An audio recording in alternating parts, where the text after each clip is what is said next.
13,8 milliards d'années, une mystérieuse explosion s'est produite dans l'espace. C'était le chaos. Un moment où les étoiles, les planètes, les astéroïdes, le reste des corps spatiaux et les galaxies sont nés. C'était le Big Bang, une théorie que nous connaissons tous. Mais personne ne sait avec certitude ce qui s'est passé, d'où vient l'univers et ce qu'il y avait avant. Certains pensent même que l'univers est passé par un cycle où il s'est contracté et étendu plusieurs fois. En 1991, un cosmologiste de l'université de Stanford nommé Andrei Linde a soumis un article dont l'idée principale suggérait la possibilité que l'univers ait été créé dans un laboratoire. Selon sa théorie, il y avait une chance qu'une civilisation avancée quelque part dans le monde ait créé notre univers. Cette civilisation aurait créé un cosmos entièrement nouveau, qui a ensuite évolué vers ses propres planètes, étoiles et formes de vie intelligentes. 30 ans plus tard, de nombreux scientifiques prennent cette théorie très au sérieux. Ils ont même commencé à parler de choses que nous, en tant que civilisation, pourrions faire pour atteindre un niveau aussi avancé. La théorie dit que cette civilisation avancée a décidé d'ajouter une technologie qui a aidé à créer un nouvel univers à partir de rien. Cela a eu lieu par le biais du tunnelage quantique. Cela se produit quand un atome peut apparaître de l'autre côté d'une barrière, même si c'est censé être impossible, compte tenu des lois de la physique de notre monde. Comme par exemple, si tu voulais passer de l'autre côté d'un grand mur, mais que tu ne peux pas le passer avec des échelles ou le contourner. Imagine que tu peux simplement le traverser comme un fantôme. Dans notre monde, ce n'est pas possible, mais une civilisation plus avancée pourrait être capable de le faire. De plus, ils auraient compris comment ils pouvaient créer de nouveaux univers. En ce moment, à l'échelle cosmique, nous pourrions être une civilisation de classe C. Nous ne savons pas comment recréer certaines choses. Par exemple, les conditions sur la Terre si notre étoile centrale, le Soleil, s'éteint. Si nous parvenons à devenir une civilisation de classe B, nous apprendrons à ajuster les conditions pour être indépendants du Soleil. Cela signifie que nous pourrions peut-être même apprendre à vivre sans lui. Et si nous passons au niveau supérieur et devenons de classe A, nous saurons comment recréer les conditions cosmiques et produire notre propre cosmos dans nos laboratoires.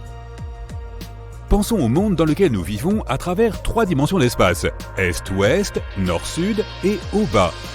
Il y a aussi une dimension de temps, ce qui signifie que nous pouvons distinguer le passé du futur. Une 5e dimension représenterait une dimension supplémentaire de l'espace. La théorie de son existence a été mentionnée pour la première fois dans les années 1920. Elle a été inspirée par la théorie de la gravité d'Albert Einstein, qui a déclaré que l'espace-temps est déformé par la matière et l'énergie. Nous ne pouvons pas percevoir ces 4 dimensions, mais nous voyons comment un objet se déplace et l'attribuons à la gravité. Et peut-être qu'il y a une autre force, comme la force électromagnétique, qui est plus de 1000 fois plus forte que la gravité et qui pourrait expliquer les choses qui se passent dans cette dimension supplémentaire de l'espace.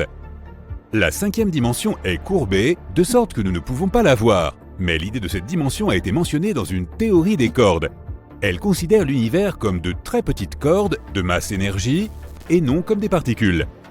Elle vibre dans un espace-temps à 10 dimensions, sachant que 6 d'entre elles prennent moins de place qu'un seul atome. Cela a conduit à l'image de l'univers comme une île en 3D qui flotte dans un espace-temps à 10 dimensions. De plus, la 5e dimension pourrait être une excellente explication pour nous en dire plus sur la matière noire. C'est la matière invisible qui a une masse, mais que nous ne pouvons pas voir et qui ne peut pas interagir avec la matière ordinaire. Or, la matière noire représente 85% de toute la matière de notre univers. L'univers ne peut pas être immobile. Il est constamment en mouvement, se contractant ou s'étendant. Nous pensions qu'il y avait 100 milliards de galaxies, mais il s'avère qu'il y en a plus d'1 trillion. Les galaxies s'éloignent les unes des autres. C'est ce que cela signifie lorsque les scientifiques disent que l'univers est en expansion continue.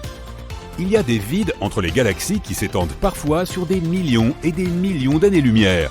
Ils peuvent sembler vides, mais ils peuvent aussi contenir beaucoup plus de matière que ce que nous pouvons trouver dans les galaxies. Pourtant, les étoiles ne peuvent généralement pas s'y former car la matière entre ces zones a une densité plus faible. Mais il y a quand même beaucoup d'étoiles dites intergalactiques. Un bon exemple est l'amas de galaxies de la Vierge, dont 10% sont des étoiles intergalactiques. Nous ne savons pas exactement comment elles sont arrivées là, mais il y a 2 façons possibles. Première option, les étoiles peuvent entrer en collision, fusionner ou passer près d'une autre galaxie qui peut les faire décoller de leur galaxie mère. Deuxième option, un trou noir supermassif peut accélérer une étoile à une vitesse très élevée s'ils se rencontrent de près, ce qui peut, là encore, faire qu'une étoile soit expulsée de sa galaxie mère. Si tu disposais d'un aimant géant, tu pourrais même extraire quelque chose des environs d'un trou noir. C'est possible si le champ magnétique près d'un trou noir supermassif est aussi fort que le champ gravitationnel du trou noir. Mais cela ne fonctionne pas si nous parlons de matériel qui se trouve déjà au-delà de l'horizon des événements du trou noir. C'est la limite où la force gravitationnelle est si puissante que même la lumière ne peut pas s'en échapper. Il faudrait que tu accélères ce matériau au moins à la vitesse de la lumière pour qu'il puisse s'échapper. Pour cela, tu aurais besoin d'une quantité infinie d'énergie. Mais un aimant pourrait t'aider si quelque chose se dirige vers le trou noir, mais n'est pas encore entré à l'intérieur. Lorsque l'on évoque les trous noirs, tu as sans doute en tête l'image d'un vide géant dans l'espace. Mais la Voie lactée est très probablement pleine de milliers de trous noirs plus petits qui flottent dans la galaxie. Lorsqu'une étoile arrive à sa fin, elle est détruite dans une explosion de supernova, qui est un cataclysme d'énergie. Durant cette explosion, les densités dans le noyau atteignent un état suffisamment intense pour que rien ne puisse s'échapper. Au même moment, la majeure partie de l'étoile explose vers l'extérieur, mais une partie s'effondre vers l'intérieur, créant un trou noir. Plus l'étoile est grosse, plus le trou est gros. Le trou noir avale alors tout ce qui se trouve sur son chemin, y compris les autres étoiles. Lorsqu'une étoile est attirée dans le trou noir, elle est déchirée à cause de la forte gravité à l'intérieur. Certaines de ses parties tombent dans le trou, tandis que les autres sont éjectées à des vitesses incroyablement élevées. Certains trous noirs pourraient avoir été formés de façon différente. Les premiers stades de notre univers étaient pour le moins assez chaotiques. Il y avait des températures et des pressions élevées, et cet état a façonné le cosmos tout entier. Dans les bonnes conditions, n'importe quelle vieille tache de gaz a pu se rétrécir pour devenir un trou noir. Et il en existe de toutes les tailles. De quelques kilos à des masses colossales comme celles de milliers de soleils. Et tout ce qui se trouve entre les deux. Les trous noirs ne sont pas vraiment noirs, ce sont des zones à forte gravité et aucun objet ne peut s'échapper lorsqu'il entre à l'intérieur. Ils se nourrissent de rayonnements électromagnétiques tels que la lumière et les particules spatiales. Comme ils consomment de la matière en permanence, les trous noirs émettent une lueur sombre. La Terre n'est pas si proche du bord inhospitalier du système solaire. Nous sommes en 6e position. Les scientifiques ont créé une carte 3D de notre système solaire où nous pouvons voir à quoi ressemble le bord. Il leur a fallu 13 ans pour la concevoir. La frontière s'appelle l'héliosphère externe. Elle marque la zone de l'espace où le vent solaire, qui est le flux de particules chargées que notre Soleil émet, est dévié et drapé par le rayonnement qui provient de la région vide au-delà de notre système solaire. La couche intérieure de l'héliosphère est celle où le Soleil et les planètes ont la forme approximative d'une sphère, alors que la couche extérieure n'est pas aussi symétrique. Cette asymétrie se produit parce que notre Soleil se déplace dans la galaxie et subit une friction avec le rayonnement qui se trouve devant lui. TRES-2b est une planète où la nuit ne finit jamais. Et ce n'est pas une nuit habituelle avec des étoiles qui brillent dans un ciel magnifique. Là, il fait nuit noire et une chaleur torride. TRES-2b est une géante gazeuse environ 1,5 fois plus massive que Jupiter, et sa surface absorbe mieux la lumière que le charbon de bois. Elle pourrait aussi avoir une faible lueur rouge foncé à cause de son air brûlant, qui est aussi chaud que de la lave.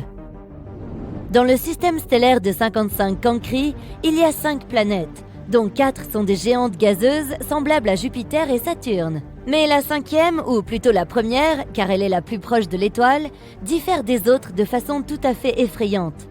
55 Cancri E est si proche de son étoile que la moitié de la surface de la planète est un véritable océan de lave en fusion. L'autre moitié est dans une obscurité éternelle car elle ne voit jamais le soleil. La planète est toujours tournée vers son étoile d'un seul côté. Entre le brûlant et l'obscurité, il y a la zone crépusculaire, une fine bande de néant lugubre. HD 189733b est la seule exoplanète dans l'orbite de son étoile et à première vue, elle est plutôt jolie. Des tourbillons bleus et blancs formant de merveilleux motifs à sa surface. Mais ces couleurs chatoyantes proviennent en fait de particules de silicate dur dans l'atmosphère de la planète, ce qui signifie qu'il y pleut du verre. Mais le pire, c'est que les vents atteignent la vitesse de 8700 km/h, soit presque Mach 7. À titre de comparaison, la vitesse du vent le plus rapide sur Terre est de 409 km/h, soit plus de 20 fois moins. Ainsi, le verre qui tombe du ciel se déplace horizontalement à des vitesses hypersoniques, déchiquetant tout sur son passage. Le système suivant, système stellaire de PSRB 1257+12, abrite 3 exoplanètes, qui sont toutes lentement détruites par leur propre étoile. Cela se produit parce que cette étoile n'est pas ordinaire. C'est un pulsar, le noyau d'une étoile explosée qui tourne rapidement. Il crée de puissantes impulsions électromagnétiques dans plusieurs directions, tout en tournant à plusieurs milliers de fois par seconde. Par conséquent, les planètes en orbite autour de cette étoile déchue sont lentement rongées et finiront par disparaître entièrement. Kepler 70 est une étoile naine bleue chaude qui a explosé en géante rouge il y a environ 18 millions d'années.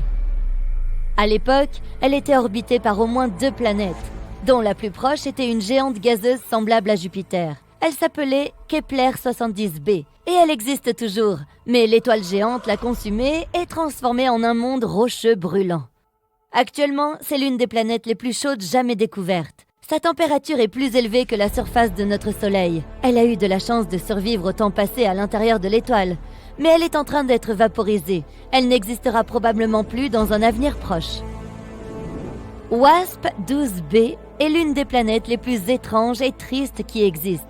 L'énorme gravité de son étoile, combinée à la composition gazeuse de la planète, font que l'étoile dévore lentement sa protégée. WASP-12b a déjà pris la forme d'un œuf et tiré vers son impitoyable soleil. Et elle ne peut rien faire pour inverser la tendance. Dans 10 millions d'années encore, la planète succombera inévitablement à l'appétit de l'étoile vorace. Si tu t'es déjà demandé ce que c'était que de marcher sur de la glace et des charbons ardents en même temps, Gliese 436b est une planète qui t'en donnerait un exemple frappant. Étant extrêmement proche de son Soleil, cette exoplanète de la taille de Neptune affiche des températures plus chaudes qu'un four ardent.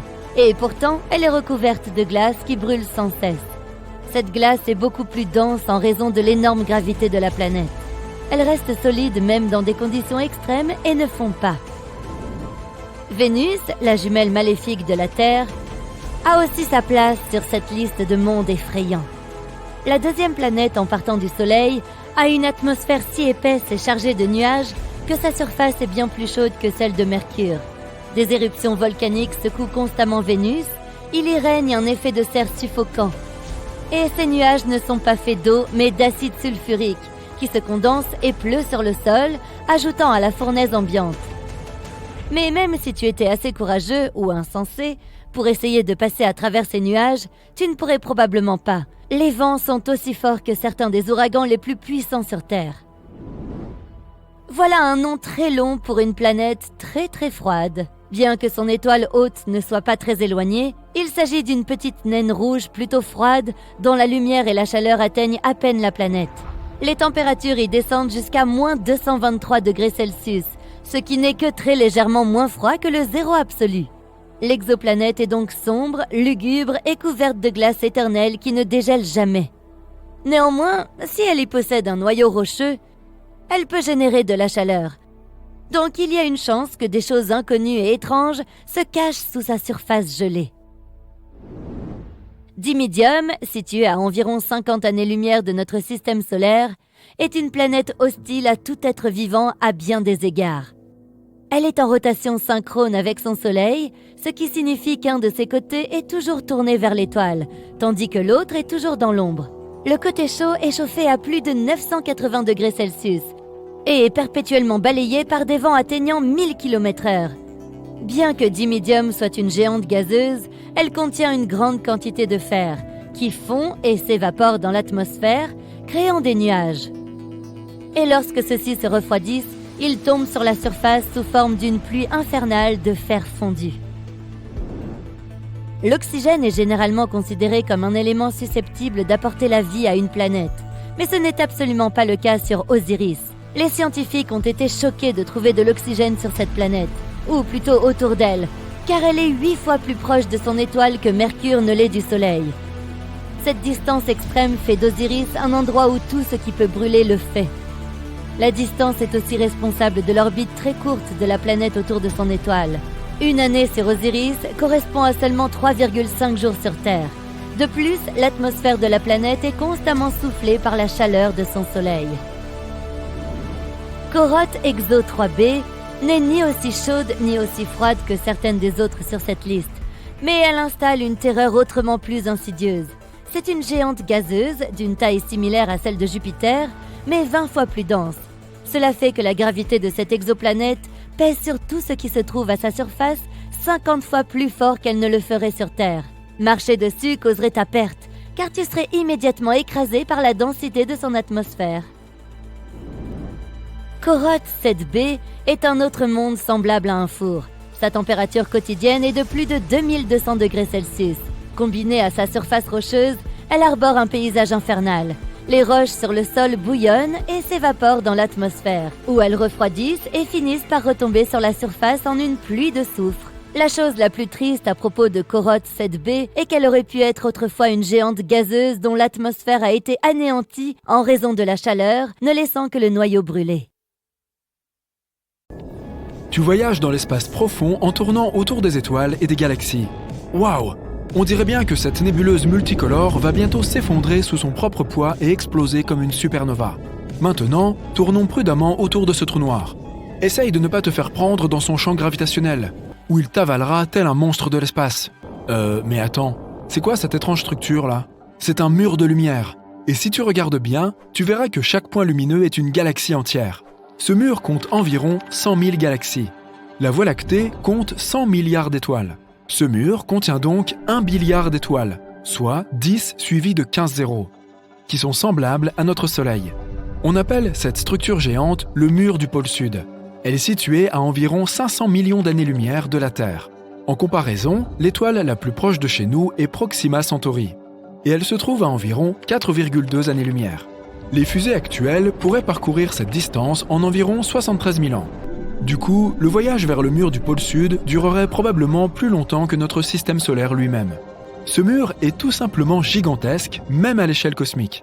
Il fait environ 1,37 milliard d'années-lumière de long. Pour te donner une idée de la taille de ce mur, la Voie lactée ne fait que 100 000 années-lumière de large. Mais tu ne peux pas voir ce mur, même avec le plus puissant des télescopes. Le problème, c'est que la Voie lactée elle-même t'en cache la vue. Elle est si lumineuse que ce mur en est invisible. C'est comme quand tu essayes de regarder le ciel étoilé dans une métropole. La pollution lumineuse ne te permet pas de le faire.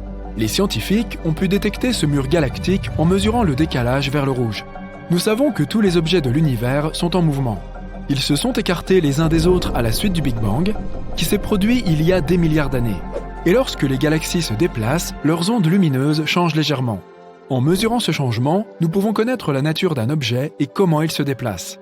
Et ce mur n'est même pas le plus grand de notre univers. Le plus grand, c'est le grand mur d'Hercule Couronne boréale. Une superstructure géante et plate d'environ 10 milliards d'années-lumière de large. Cela représente environ 10% de l'ensemble de l'univers observable. Et il s'agit aussi d'un mur, soit un amas de galaxies. Nous avons pu détecter cette structure géante grâce à des salves de rayons gamma. C'est l'événement électromagnétique le plus lumineux de tout l'univers. Tu pourrais même le voir depuis les confins de celui-ci. De telles salves sont un événement très rare. Dans la Voie lactée, par exemple, elles ne se produisent qu'une fois tous les quelques millions d'années. Si nous remarquons un grand nombre de salves de ce type en un court laps de temps et provenant du même endroit, cela signifie qu'on trouvera là de nombreuses structures semblables à la Voie lactée. Il y a énormément de galaxies dans l'univers. Une autre structure géante exceptionnelle est le Huge LQG, ou immense grand amas de quasars. Il fait environ 4 milliards d'années-lumière de diamètre. Il faut donc à un photon de lumière autant de temps pour aller d'un côté à l'autre de cette structure qu'il en a fallu à la Terre pour se développer de sa naissance à aujourd'hui. Et si tu mettais l'immense grand amas de quasars sur une balance, il serait 6,1 milliards de fois plus lourd que notre Soleil. Les scientifiques ont découvert qu'il y a au moins 73 quasars dans cette structure. Ils sont parmi les objets les plus extraordinaires de l'univers. Ce sont eux les noyaux actifs des galaxies. Au centre d'un quasar se trouve un trou noir supermassif. Ce géant dévore toute la matière qui l'entoure. L'immense force de gravité tord la matière autour du trou noir, formant un disque. Et ce disque est la source du rayonnement la plus puissante qui existe. Pour te faire une idée, le rayonnement d'un seul quasar est des dizaines ou des centaines de fois plus puissant que celui de toutes les étoiles de notre galaxie réunies. Grâce à ce rayonnement, nous pouvons détecter les quasars même à de très grandes distances. C'est pourquoi on les appelle aussi les balises de l'univers. Les scientifiques utilisent les quasars pour étudier l'univers et tout ce qui bouge en son sein. L'un des quasars les plus éloignés de nous se trouve à environ 13,1 milliards d'années-lumière. Cela en fait l'un des objets les plus anciens de l'univers. Il est apparu environ 690 millions d'années après le Big Bang, et il est presque 3 fois plus vieux que notre système solaire. Il brille toujours avec une luminosité extrême, étant environ 4 suivi de 14 zéros fois plus lumineux que le Soleil. Les scientifiques nous expliquent qu'au centre de ce géant se trouve un trou noir supermassif, 800 millions de fois plus lourd que le Soleil. Toutes ces structures géantes ne sont pourtant que les blocs de construction de notre univers. Regarde, voilà notre système solaire. Maintenant, fais un petit zoom arrière. Là, c'est l'endroit où se trouve notre étoile dans la galaxie de la Voie lactée. Fais encore un petit zoom arrière. Voici un groupe local de galaxies. Tous les points brillants que tu vois là sont des galaxies. Voici Andromède, et voici la galaxie du Triangle, plus quelques douzaines d'autres galaxies légèrement plus petites. Elles sont toutes liées les unes aux autres par la gravitation. La taille de cette structure est d'environ 10 millions d'années-lumière. C'est 100 fois la largeur de notre galaxie. Encore un zoom arrière, s'il te plaît. Ceci est le super amas de la Vierge. Il est 20 fois plus grand que le groupe local. Il y a là environ 30 000 galaxies différentes. Et la masse de l'ensemble fait environ 1 suivi de 15 zéros fois la masse solaire. Zoom arrière, l'Aniakea. Cette structure est presque 3 fois plus grande. Elle comprend le super amas de la Vierge et d'autres amas plus petits. Et elle contient environ 100 000 galaxies. Ce n'est pas encore fini. Fais encore un zoom arrière. Voici le complexe de super amas Poisson-Baleine. Cette structure galactique géante contient environ 60 amas de galaxies. Il y a donc ici plus de galaxies que de grains de sable dans le désert. Allez, tu sais quoi faire. Zoom arrière. Ouf. Voici tout l'univers observable. Il y a plus de 500 milliards de galaxies. Et les étoiles, eh bien, il y a environ 1 milliard de billions d'étoiles. L'univers observable a sa propre structure. Les amas de galaxies forment des chaînes et des murs, comme tu l'as déjà vu. Mais ces chaînes sont séparées par d'énormes régions de néant absolu. Ces zones sont appelées des vides. Dans ces endroits, il n'y a pas de matière du tout. Il y a moins de molécules dans ces vides que dans une salle déserte. L'un de ces vides jouit d'une réputation très mystique. Il s'agit du vide de l'Éridan, ou point froid. Il est apparu ici seulement 380 000 ans après le Big Bang.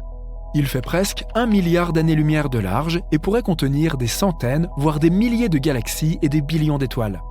Certains scientifiques pensent que ce point froid pourrait être le résultat de la plus grande collision jamais survenue, une collision d'univers. Il existe une théorie selon laquelle notre univers est une sorte de bulle, une énorme sphère contenant tous ces murs et toutes ces chaînes de galaxies. Imagine maintenant qu'il y ait un nombre infini de ces bulles. Il pourrait s'agir de mondes parallèles ou de différents univers. Il y a de nombreuses années, une bulle s'est approchée de la bulle de notre univers. Leurs parois se sont touchées et les deux univers se sont connectés pendant un moment, comme deux gouttes d'eau qui se rejoignent. Mais cet univers a continué à bouger. La zone où les bulles se rejoignaient est devenue de plus en plus fine jusqu'à ce que le lien soit rompu et que les deux bulles se détachent l'une de l'autre. À ce moment-là, le deuxième univers a arraché une partie de la matière de notre bulle. Toutes ces galaxies qui remplissaient le vide de l'Éridan se sont retrouvées dans un univers parallèle. Les scientifiques ont avancé l'hypothèse que nous pourrions bien un jour rencontrer d'autres bulles. Mais voler jusqu'au mur supposé de notre univers prendrait une éternité. Et il faudrait encore plus de temps pour voler dans l'espace interuniversel. Nous devrons donc utiliser des portails ou des trous de verre. Voici comment cela fonctionne. Imagine une feuille de papier avec un point A d'un côté et un point B de l'autre. Au lieu de traverser toute la feuille de papier, nous plions simplement la feuille, de sorte que le point A se trouve juste au-dessus du point B. Il ne reste plus qu'à faire un petit trou et le voyage ne prend que quelques instants. Certains scientifiques pensent que de tels passages d'un univers à l'autre se trouvent à l'intérieur des trous noirs. Mais comment survivre si l'on tombe dans un trou noir ? Il suffit d'en choisir un qui soit assez grand. Tout est une question de gravité. Imagine-toi en train de tomber vers un trou noir en ce moment même. Plus tu t'en approches, plus son effet est puissant. Il s'intensifie à chaque centimètre. À un moment donné, la force gravitationnelle qui affecte ta tête est beaucoup plus forte que celle qui affecte tes pieds. Puis tu te transformes en spaghetti. Miam! Mais si tu choisis un trou noir supermassif, comme ceux qui se trouvent au centre des galaxies, la force gravitationnelle augmente plus progressivement. Ils peuvent être des millions de fois plus lourds que le Soleil et beaucoup plus grands. Mais la force gravitationnelle sur ta tête et tes pieds sera presque égale et tu ne souffriras pas. Qui sait, Peut-être que si tu réussis à survivre à une chute dans un trou noir aussi massif, tu te retrouveras dans un univers complètement différent, où les lois de la physique n'ont plus rien à voir avec celles que nous connaissons. Mais pour l'instant, ce n'est qu'une théorie.